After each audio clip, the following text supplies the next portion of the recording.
आज पहली बार जनाब मैं राजपाल साहब की बात से एग्री करता हूं। बिल्कुल सही है जनाब, बिल्कुल सही है। फुटपाथ पर सोएंगे तो मरने का रिस्क तो है, बिल्कुल है जनाब। लेकिन मैं राजपाल साहब से एक बात पूछना चाहूंगा जनाब।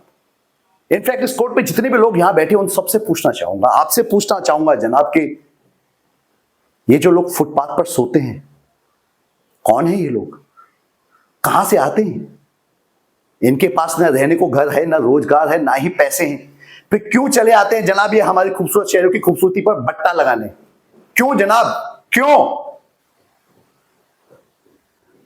लेकिन इन भूखे नंगे बेकारों के पास भी एक चीज का हक है जनाब, और वो है जस्टिस। और ये हक उनसे ना तो राजपाल साहब छीन सकते हैं, ना ही आप, और ना ही ये कोर्ट, क्योंकि ये हक उन्हें देता है हमारा संविधान, द कॉन्स्टिट्यूशन ऑफ इंडिया। और जब कभी इनके इंसाफ की बात आती है ना जनाब, तो इनके लिए कोर्ट के सारे दरवाजे बंद होते हैं। इन्हें कोर्ट के चक्कर लगवाए जाते हैं, इन्हें डेट्स दी जाती है, भरोसा दिया जाता है, वादे किए जाते हैं, लेकिन इंसाफ नहीं दिया जाता जनाब, नहीं दिया जाता इंसाफ, नहीं दिया जाता इंसाफ।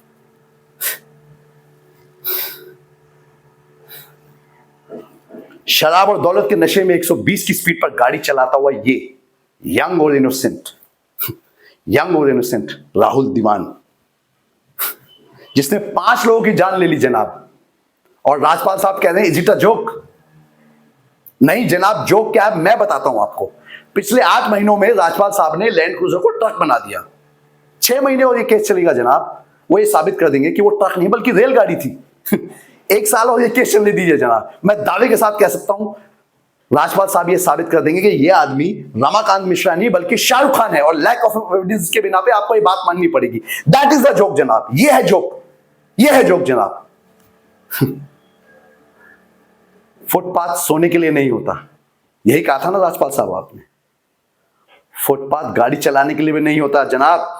राजपाल साहब कानून की बात करता है साला। जनाब बचपन से फिल्मों में देखते आ रहे हैं, बहुत बार ये डायलॉग सुना है कि कानून के हाथ लंबे होते हैं, घंटा लंबे होते हैं। झूठ है ये सब। अगर लंबे होते तो ये रहा राहुल दीवान आपके सामने, उठाइए और डाल दीजिए इसे जेल में। दिखा दीजिए हमको कानून के हाथ लंबे होते हैं, दिखा दीजिए हमको। माफ कीजिएगा जनाब, बुरा मत मानिएगा, लेकिन इस कोर्ट के बाहर आपका मजाक उड़ाया जाता है जनाब, मजाक उड़ाया जाता है आपका। आपके नाम के SMS जोक्स भेजे जाते हैं, रेट फिक्स किया जाता है जनाब, आपका रेट फिक्स किया जाता है। आपकी इज्जत खतरे में है जनाब, कुछ कीजिए प्लीज, कुछ कीजिए। और हां, इन पे कोई एहसान मत कीजिए जनाब, इन्हें बस इनका हक दे दीजिए जनाब, दिला दीजिए इनको इंसाफ, दिला दीजिए इंसाफ जनाब। दैट्स इट जनाब, बस यही बोलना चाहूंगा जनाब।